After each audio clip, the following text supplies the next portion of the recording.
Umroh bersama Kanomas Lampung. Pasti berizin travelnya, pasti visanya, pasti jadwalnya, pasti hotelnya, pasti harga paketnya. Silakan hubungi 0821 8233 8299. Surat An-Nahl ayat yang ke 120. Allah Subhanahu wa taala berfirman, A'udzubillahi minasyaitonir rajim. Inna Ibrahima kana ummatan qanitan lillahi hanifan wa lam yakun minal musyrikin. Sesungguhnya Ibrahim itu adalah ummatan. Diartikan di situ seorang imam. Ummatan bimana imaman. Qanitan lillah, yang dia itu patuh kepada Allah. Hanifa, dan dia orang yang hanif. Hanif itu cenderung kepada kebajikan, cenderung kepada hal-hal yang sifatnya lurus. Walam yakum minal musyrikin, dan dia bukan termasuk orang-orang yang musyrik. Jamaah rahimakumullah, ini sosok Nabi Ibrahim alaihissalam yang kita dapatkan atau kita dapati dari firman Allah surat An-Nahl ayat 120 tersebut. Profil Nabi Ibrahim, profil Ibrahim alaihissalam seperti itu diantaranya. Dan nanti di dalam ayat yang lain juga disebutkan di beberapa tempat.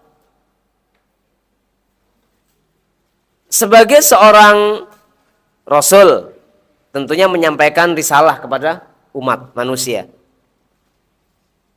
Dan jejak dakwah Nabi Ibrahim alaihissalam luar biasa. Bagaimana tentang kesabarannya menghadapi raja yang tiran, menghadapi keluarganya yang harus didakwai dengan baik. Belum lagi dia mendapatkan ujian yang sungguh berat sekali. Kalau kita tengok dalam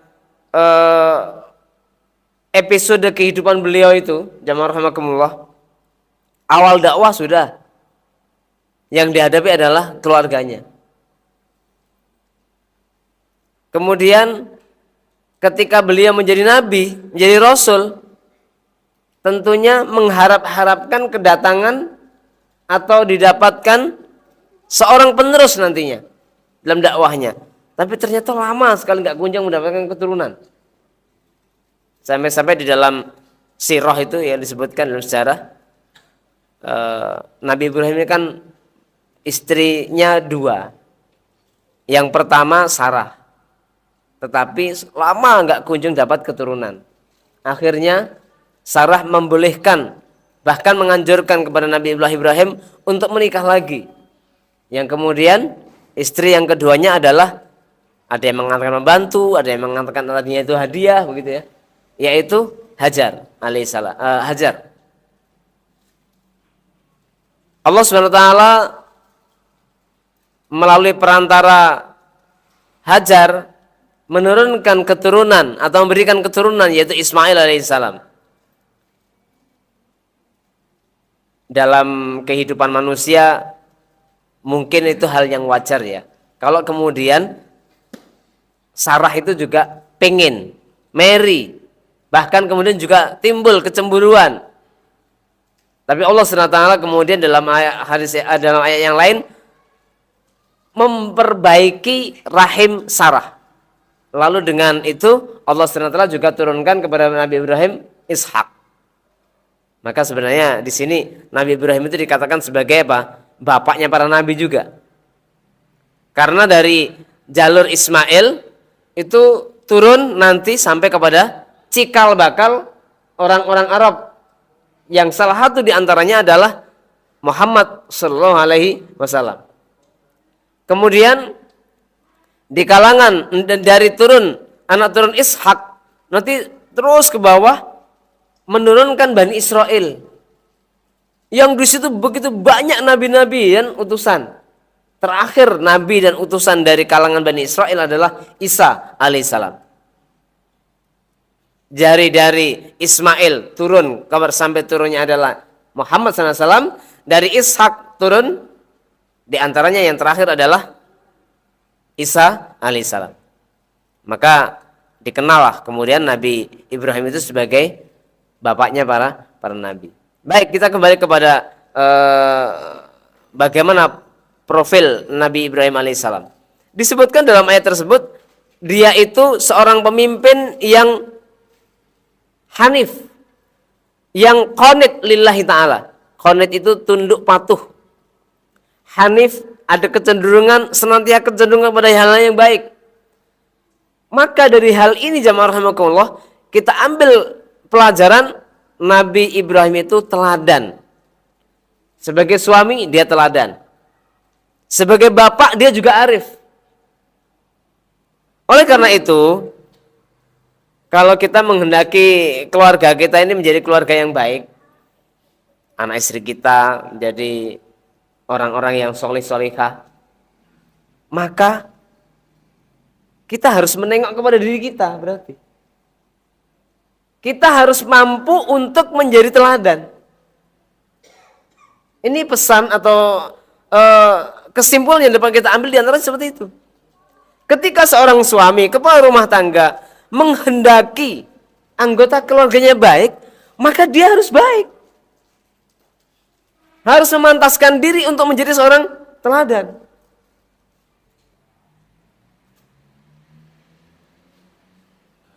Dari sisi mampu menjadi keteladanan dari sisi ruhiyahnya. Di antaranya apa? Hal-hal ruhiyah yang nampak itu apa kira-kira? Ibadah. Kalau akidah itu sesuatu yang sifatnya hati ya. Akidahnya selamat dari segala kesyirikan. Sikap ruhiyah yang nampak dalam keseharian ibadah. Bagaimana ibadahnya? Ibadahnya harus menjadi teladan. Salah satu di antaranya adalah terkait dengan masalah sholat. Ya, moga-moga kita di sini karena menjadi ahlul masjid, Pak ya. Orang-orang yang senantiasa hatinya terpaut dengan masjid, moga-moga kita ini terjaga sholat ibadahnya. Terjaga dari sisi tabkirnya, muadzabahnya terjaga. Sholat di awal waktu. Coba kalau misalnya kita tuh tidak menjadi ahlul masjid, Pak. Ya. Sulit, Pak. Untuk kemudian menjaga bagaimana sholat kita tepat waktu itu sulit.